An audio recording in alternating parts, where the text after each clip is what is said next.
Welcome to In the Line of Fire with Saraj, a CEO, CXO, and a thought leadership series.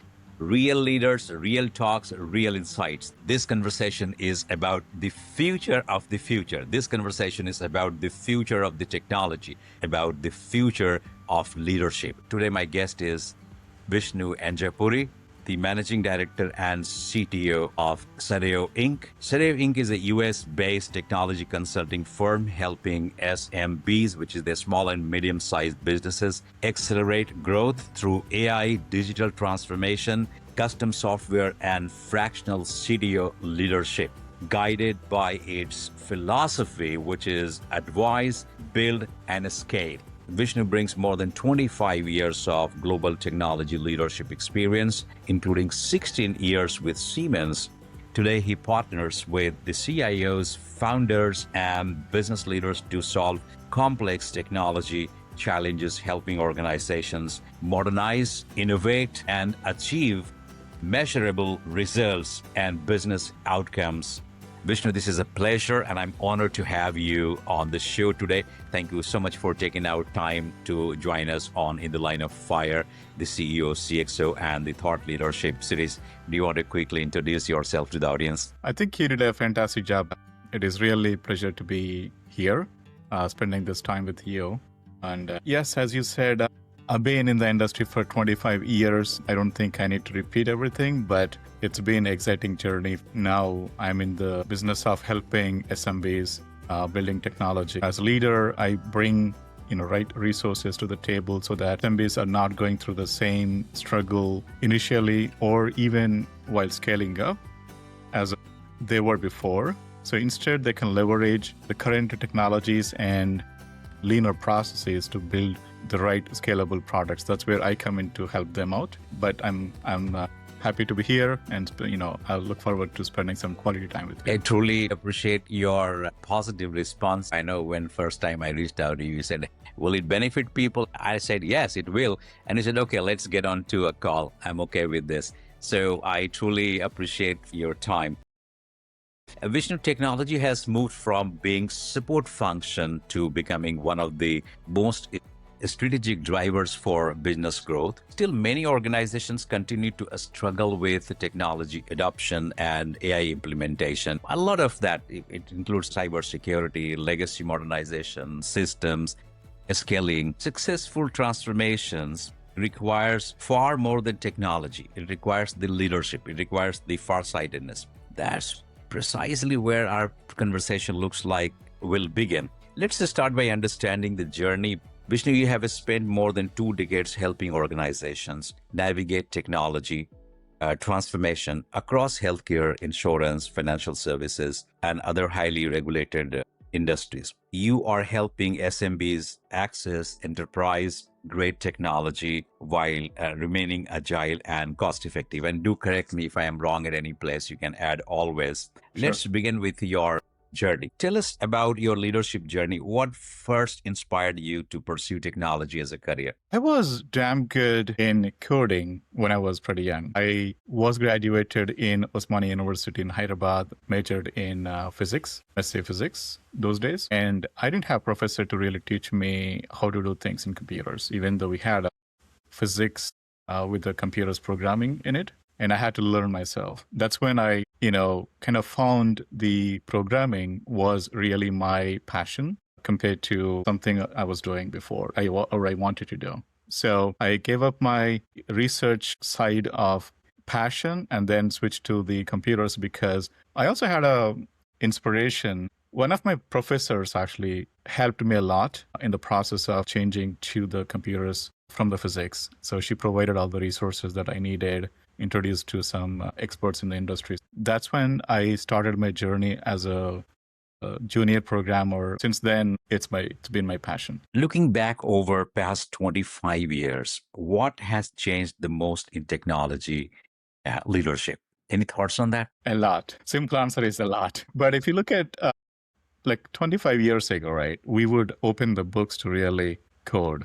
We didn't have online help or any of that sort. But now if you look at it, you don't need to code yourself. You can leverage all the resources that you have, including AI, So technically, you're not really putting the same effort to build something that we would take 25 years ago.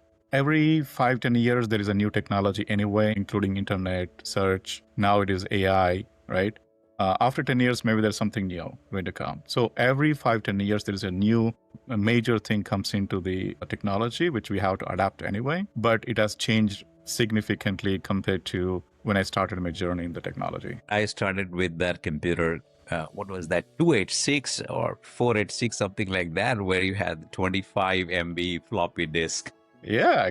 My first programming language was GW Basic. I don't know if you remember. And then Pascal, and then Fortran a little bit, and then C++. So without any online help or something, would have to really learn opening the books and then apply it. It was not easy. Yeah, a lot of guys like me who are arts students or English honors or MBA, when you say C++, we will just go for a toss. That's how it was. Well, So you have Vishnu, your own. what excites you?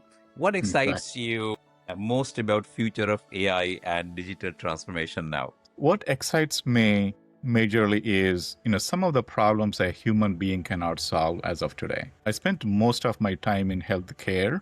It's hard for a person to really solve every problem in that space or any other industry as well, right? For example, we implemented machine learning algorithms even those days to really detect, objects in the body, things in the body, like spine detection of person from the imaging systems and all. But it can go further. I mean, we can actually help the healthcare professionals and also in other industries to really solve the problems that we cannot solve as a human. So that's what I'm excited about. Fantastic. So what do you think or believe that CEOs are still understanding about the technology? It is evolving, isn't it? It is evolving, and it is going to evolve even further.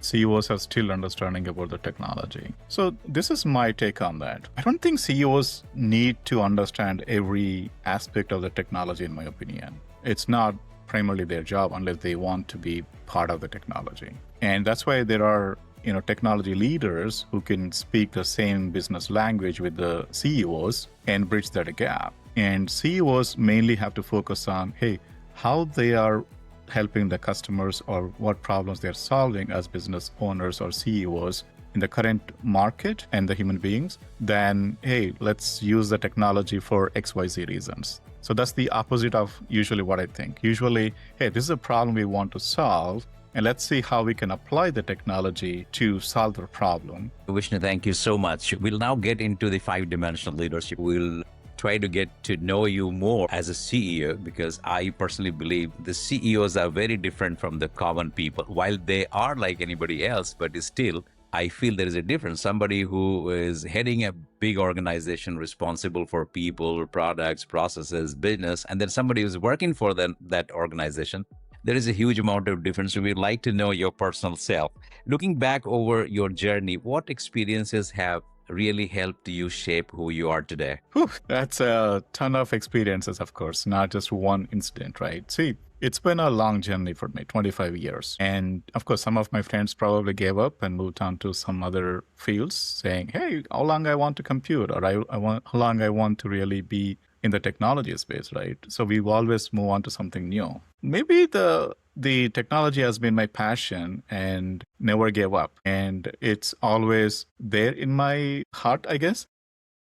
You want to recall that moment that made you start thinking about technology, that, hey, this is where I belong to? One thing I can say is, especially since I'm in the business of helping SMBs. So when I was working with the Siemens, I didn't feel different because I was part of just a global large organization with thousands of people, and I never realized how I could help SMBs because in Siemens I was just one person, right? But when I left and joined a venture capital firm where I was helping as a fractional CTO a bunch of SMBs, that's when I noticed a huge difference between how enterprises build and operate compared to SMBs, right? That's when I realized I think there is something that we can grab from these large organizations and then apply to the small organizations and then still achieve the same quality work. So that's where I think I realized I need to continue this journey further. And that's a, kind of a good inspiration for me to really kind of jump in, look at the SMBs, how they're building and how they're operating, and then continue this. I personally feel, this is my personal feeling, that the CEOs are ahead and they can see future. And I always say something which is within your sight, something which is within your farsightedness. So I feel the CEOs are people who can see the future and then they can act upon, and they have a higher probability of success. So when the technology is so much changing and it is changing every day, how do you keep yourself so relevant and still in the business as a person? How do you stay relevant and stay focused and stay ahead in the technology, Vishnu? Well, I think the technology is a space where there is no end for learning, right? There is always something evolving, changing on not even yearly basis now, on daily basis or even weekly basis, right? So I think being on top of what's happening, what's trending now, I think is the first thing, in my opinion, to make sure that we know what's happening around us. And having that vision to ensure, to make sure that we are ahead in the game and we are predicting what's going to happen in next few years, right? That's where I think the CEOs and, make a difference. And I see a lot of them coming out through your articles on LinkedIn. How does your day look like? I'm always inquisitive and excited to know how CEOs live their life. Well, I mean, we're also a normal human being, right? I just get up and, if my kids have a school, and I prepare lunch, by the way, for them and pack lunch for them. That's the first thing I would do in the morning, or drop them in the school if I need to drop them, because we both work, myself and my wife. So we are busy professionals. We help each other in this. And my day starts mostly that way. This is summer now, and I don't have to do the same thing. So I went for running, for example, this morning, or go to gym for an hour, or in the evening, whenever I can, so that I'm not, I'm keeping up my health as well, because that also is another priority for me, making sure that I'm healthy. But things happen. And so that every day, I spend some time with the family, work out or run. I also do 10K programs or 5K programs, so that at least... Wow. I'm not into full marathons yet, but just to keep myself, healthy, I just run 10Ks or now. One of the observations I have, and every time I speak to the CEOs and managing directors, they always find time for themselves. While a lot of other people always say, I'm busy. And when I talk to a CEO, they are still calm and quiet. I don't know from where that perseverance and patience come to them. So another related question, we're getting into a bit of a relationship side. How do you manage work-life balance? I know I'm asking a very common question, but still this is giving me some idea of what the pattern looks like globally. Well, the work-life balance is a tricky thing, right? It's partly mindset, the work-life balance, in my opinion. If you think you have the balance, you have it. Me and my wife, we are both working professionals, we busy life with 2 boys, teenage boys, by the way. So that keeps us really busy. You want to mention their names? I'm sure they will watch this podcast. Definitely. So my wife's name is Lata. She's been really supportive of me and in this journey of mine. And my kids' names are Anish and Akhil. They are teenage boys now. One is going to college already. He's doing major in finance. And the second one is in high school. So they're great kids and I love them.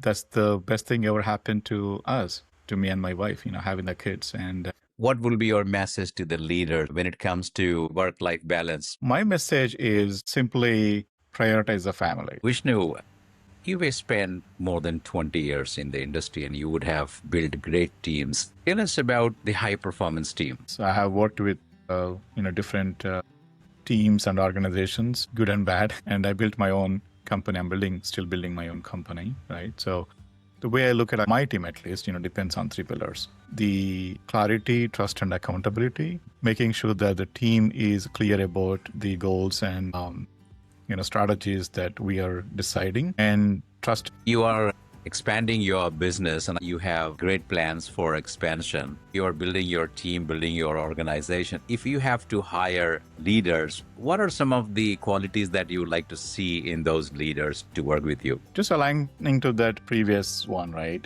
Meaning, if I look at them, can they think independently and are they independent doers? That's the first thing I look at, because I don't want to be in the middle of what they want to do. And I'm also not expecting them to be like 100% independent, but at the same time, can they align? Can they understand the goals of my customer, right? And of course, I can always help them validate their assumptions and all to make sure that things are aligned. That goes back to the clarity, right? So you have the clarity, accountability, and the trust. So I want three of them in a person. So, and also I look for the communication. So how well they can communicate.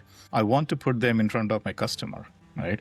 So in that case, can they communicate? Can they really make their own decisions? And can they understand the customer? So these are the kind of qualities that I look at, to hire somebody and also build my team. Do you recall the high-performing team in the past that worked for you? Yes, I built a team in my previous organization at Siemens. I'm still building my team as well at the moment, but I remember everybody. I remember names. I call them in person and I have one-on-ones with them.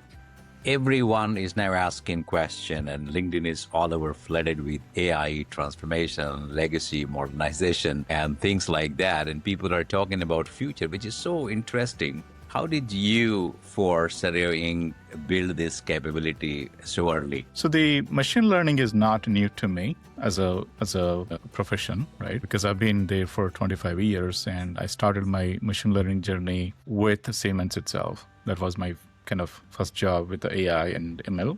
And then I continued their journey, to be honest with you. Of course, now it's more tools available, more capabilities available, and we can spin any technology that we want or tool we want in short period of span because of the AI. Vishnu, tell us what Saroe Inc. does. So this Saroe Inc. is in the business of helping, mainly small to mid-sized businesses, building the technology. That's in short. But when it comes to the philosophy, we don't want to be, or I don't like this to be one of the crowd. So the way we go with actually is on three pillars: advise, build, and scale approach. So with the advise, we are here, we are, including myself, right? I'm also a fractional CTO, but I also have a good network of, fractional CTOs as well, and other, technology leaders in the space. I can bring those, leaders to help the organizations as leaders or fractional CTOs in the advise,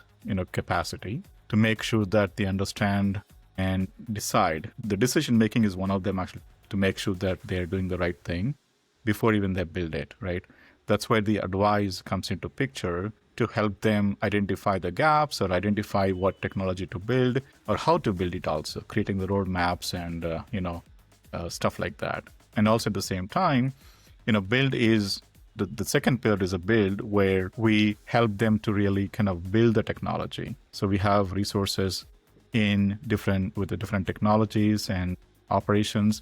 I can bring them to the customer to help them to support more number of customers of yours or more number of users itself. And that's when the scale comes in. So if you do it right from the scratch using this advise and build, you will be able to really scale, when you want to scale, and your technology is going to support it. So the key actually is, hey, how can we really do the right thing in the advise and build, so that you are prepared to scale when you're ready to scale. Which verticals do you focus on? Who are kind of your clients, if you're comfortable talking about at least the verticals? Sure.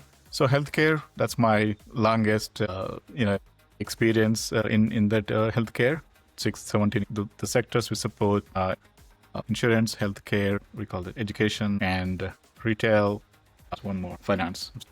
You are using some strategic business practice where you reduce the cost drastically for a startup or for established organization. If they have to hire a full-time CTO, the price is going to be high, and you provide CTOs to bring that price down. My question would be primarily on how you work on cost optimization for some of your clients. So mainly in early stage of a company, whether you're a founder or small business scale, a small business or just getting started, wherever you are, right?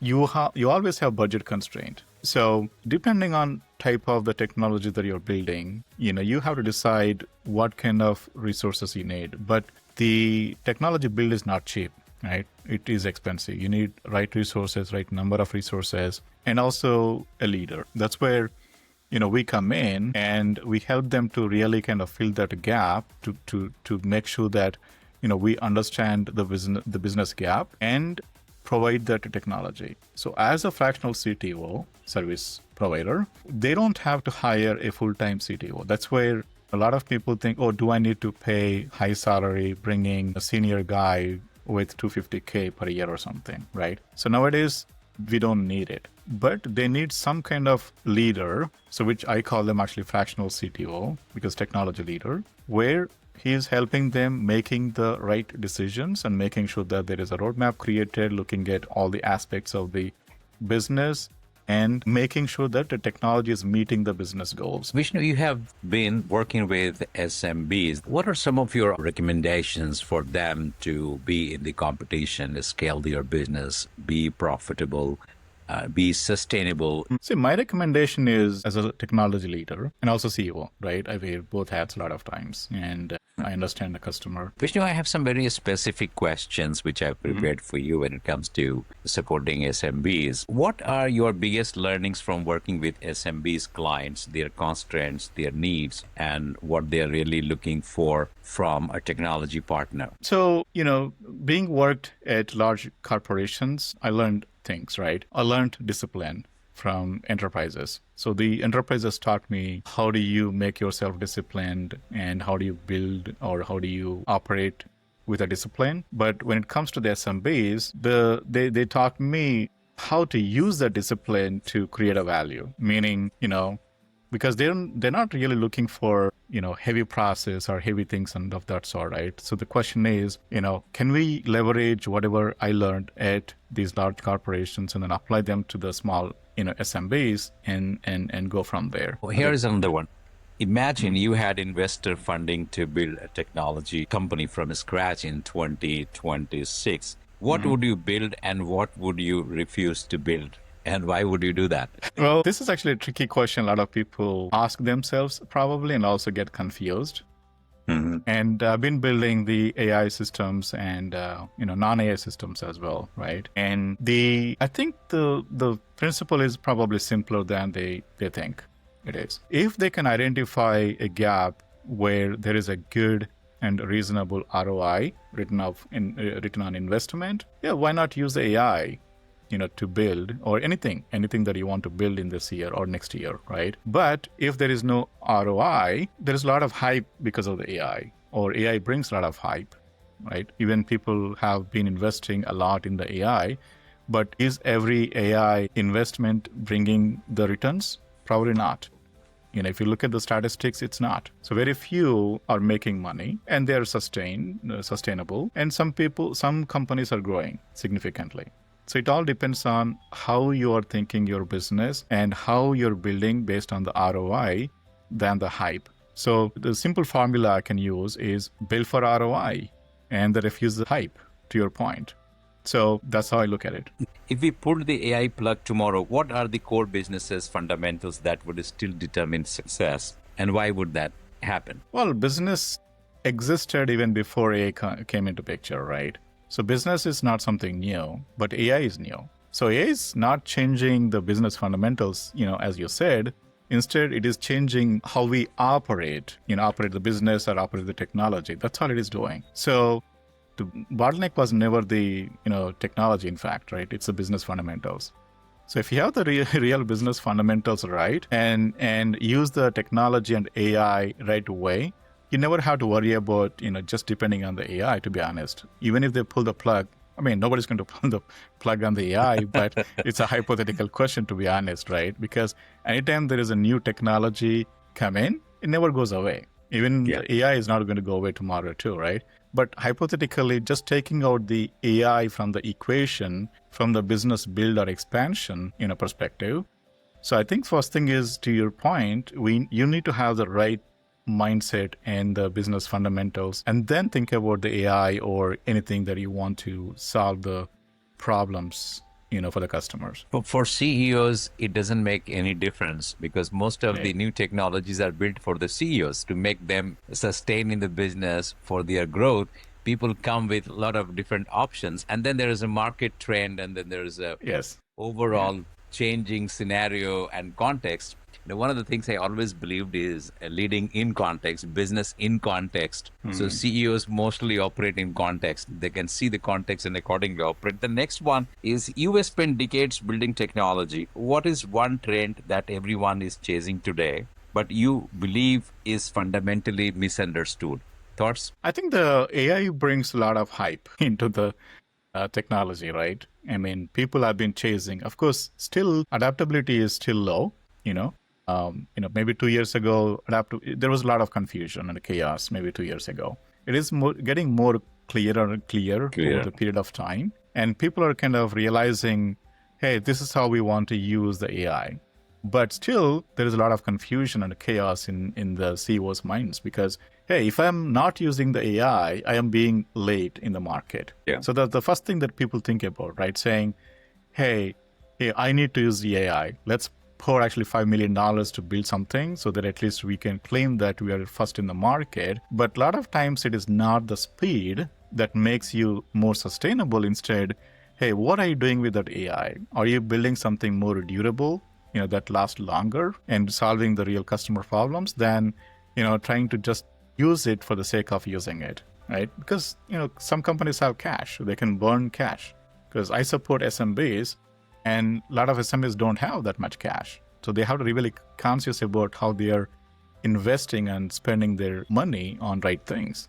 So the key is actually don't go with the hype, but instead go with, what's necessary. Instead of speed, chose the durability, I would say. I don't know how people are reacting to the AI buzz and the hype, but I think there are certain organizations that are under stress because of that in terms of taking the decisions, and there are people in general, the employees, who are under stress in terms of losing their job. Yep. While I think nothing of that sort would happen. When clouds came, we were all looking up in the sky to see the clouds, and then we realized after some time that, hey, cloud means this. And I think this is a normal transformation, and one of the best times in the history today. What major regulatory shift do you believe leaders have not priced into their strategy, and how should they begin preparing today? Any thoughts on that? Well, I think there are two different questions. So the first question is, let me answer this first question, then we can move to the regulatory aspect of the AI. There are two different things, right?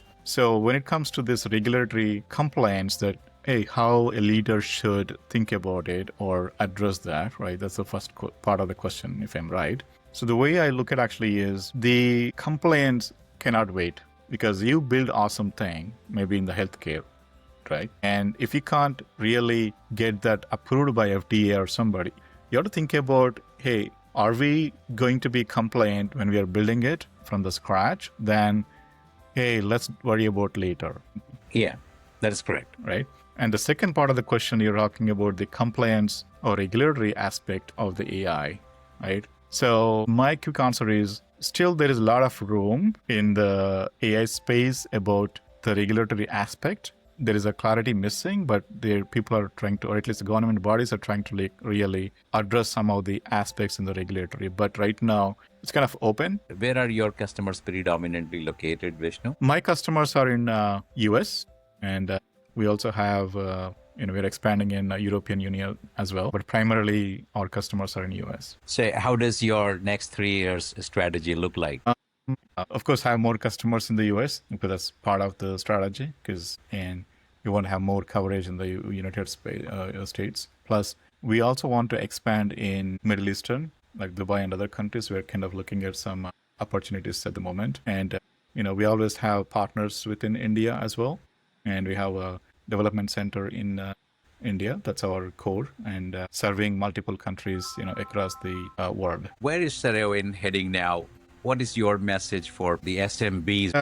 So as AI is evolving, we're also investing in expanding our AI capabilities and also related capabilities so that we can help our customers better. That's one direction, because even no matter whether you are building a simple app or, enterprise level platform or solution, there's always AI part of it, automation, AI. So we are really specialized in it, and the capabilities that we are building, not only AI but also machine learning and automation applications. So we can help our customers end to end with all of the technology build requirements.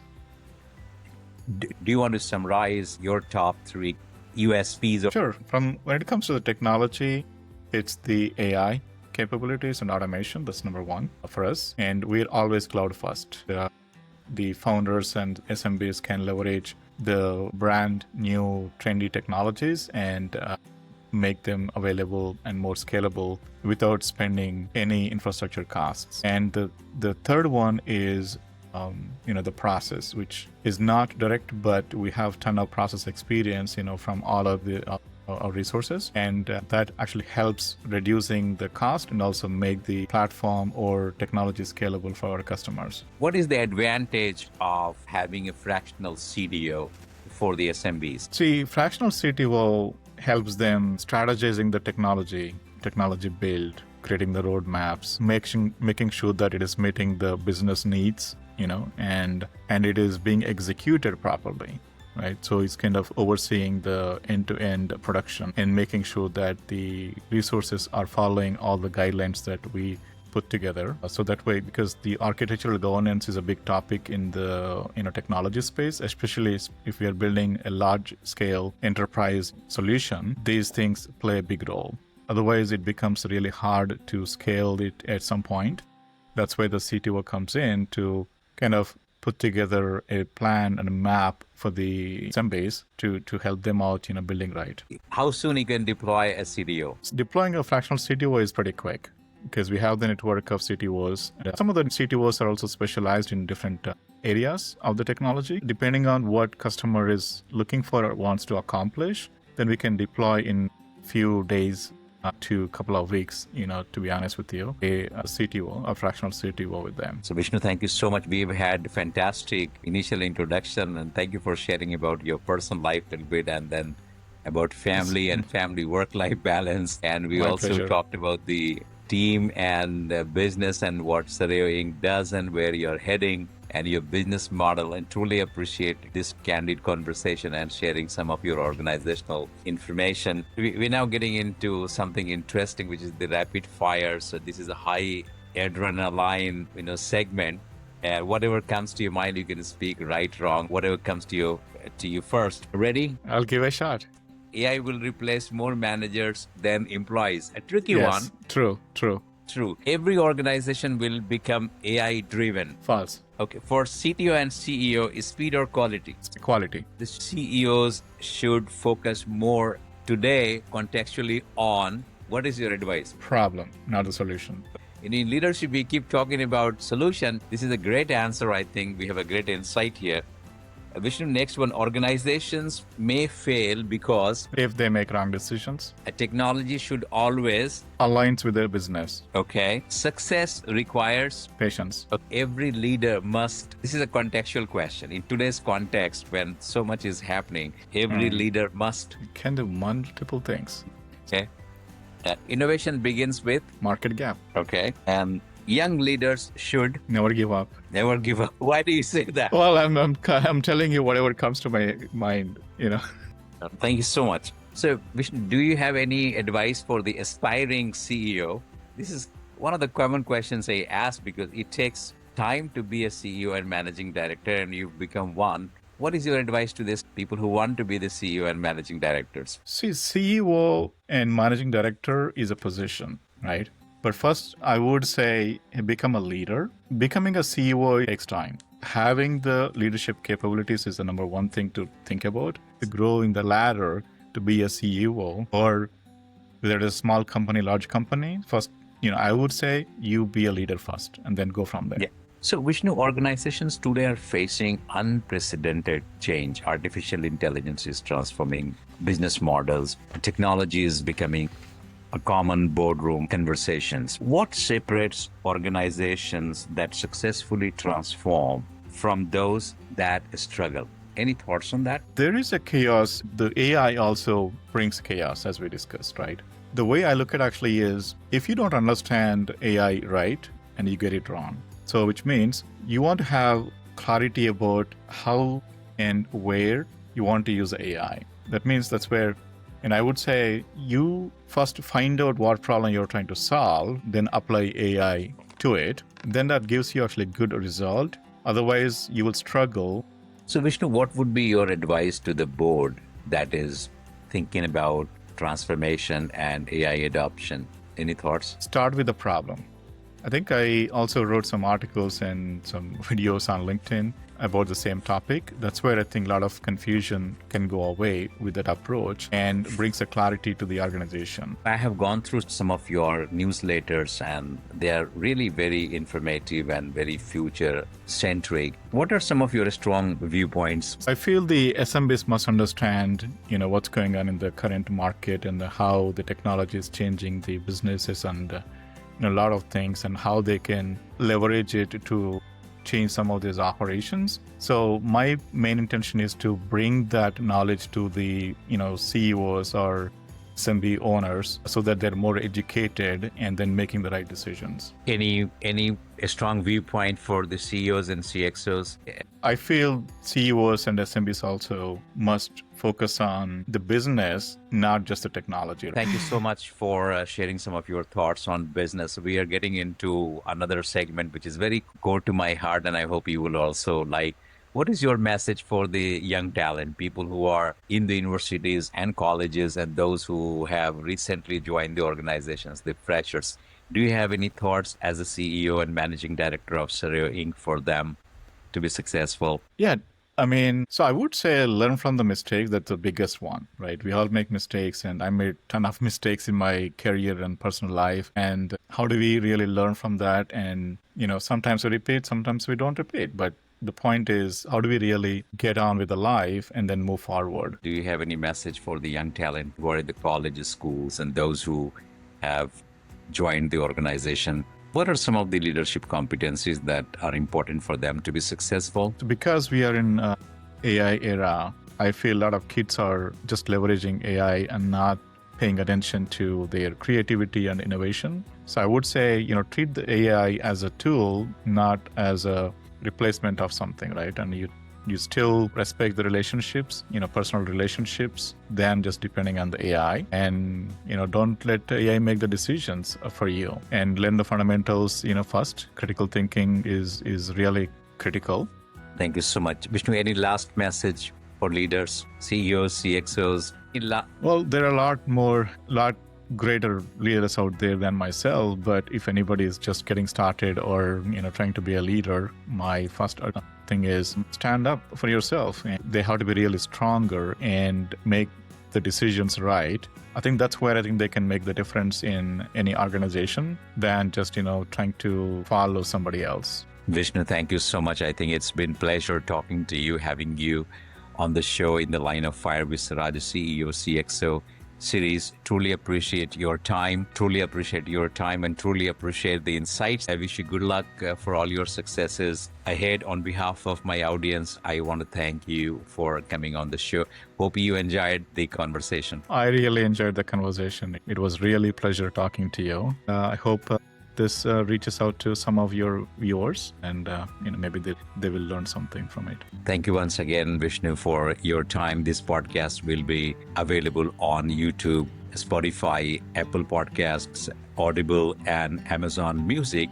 This is In the Line of Fire with Saraj, a CEO, CXO, and thought leadership series. This is about real leaders, real talks, and real insights. Keep learning, keep growing, and take good care of yourself. Thank you so much for joining us today on this conversation. Vishnu, I wish that we speak again after some time. Thank you so much. Truly appreciate your time. I look forward to it, Saraj. And, I wish you good luck. And thank you. Thank you for inviting me. Thank you so much.